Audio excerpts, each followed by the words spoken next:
श्री स्वामी समर्थ मित्रांनो, शेती विकास हा मानवाच्या सांस्कृतिक विकासाची निगडीत असतो. फक्त कोरोनाचं नाही तर असे विविध प्रकारचे आजार आहेत. कान्हे पाटील फार्मिंग मराठी. आपण नवीन असाल तर चॅनलला सबस्क्राईब करा. नवनवीन माहिती आपल्यापर्यंत पोहोचत राहील. मित्रांनो नमस्कार.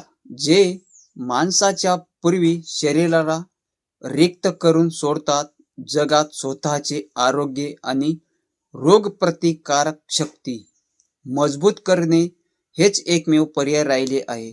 सेंद्रिय अन्नाची मागणी देशभरात व संपूर्ण जगात वाढत आहे आणि आपल्या शेतकऱ्यांना ही एक सुवर्ण संधी आहे. जे असे म्हटले जाते की सेंद्रिय अन्नाची मागणी पुढच्या 2 ते 3 वर्षात 10 पट होण्याची शक्यता आहे. मित्रांनो, संपूर्ण जगात आज सगळ्या लोकांना त्याच्या कुटुंबियाला आजारापासून सुरक्षित ठेवायची आहे.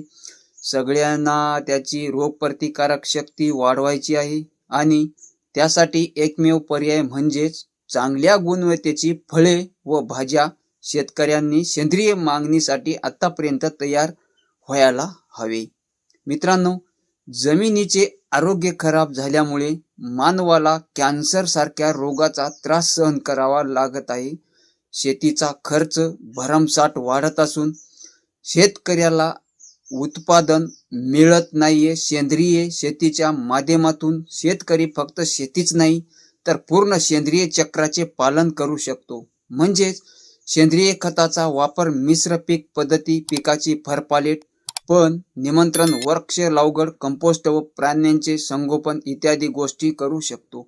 मित्रांनो, आदर्श सेंद्रिय शेती पद्धतीचा शेतकऱ्यालाच नाही तर परिसराला व जमिनीला सुद्धा भरपूर फायदा होतो.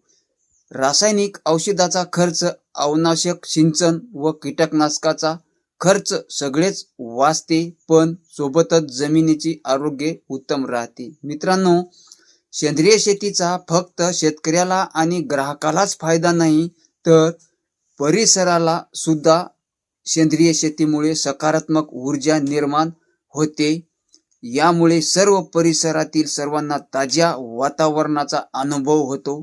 ताज्या वातावरणामुळे सगळ्या माणसाचे आरोग्य निरोगी राहते. ही संधी फक्त मराठवाड्यालाच नाही तर शेतकऱ्यांना नव्हे तर संपूर्ण देशाच्या शेतकऱ्यांना आहे आणि ह्या संधीचा मुबलक फायदा त्यांनाच भेटणे शक्य आहे जे आजपासूनच जमिनीच्या आरोग्याला निरोगी करण्याचा ध्यास घेतील व सेंद्रिय शेतीचा आनंद घेतील. माझ्या सगळ्या शेतकरी बांधवांना हार्दिक शुभेच्छा. भेटू समोरच्या व्हिडिओमध्ये. जय जवान, जय किसान.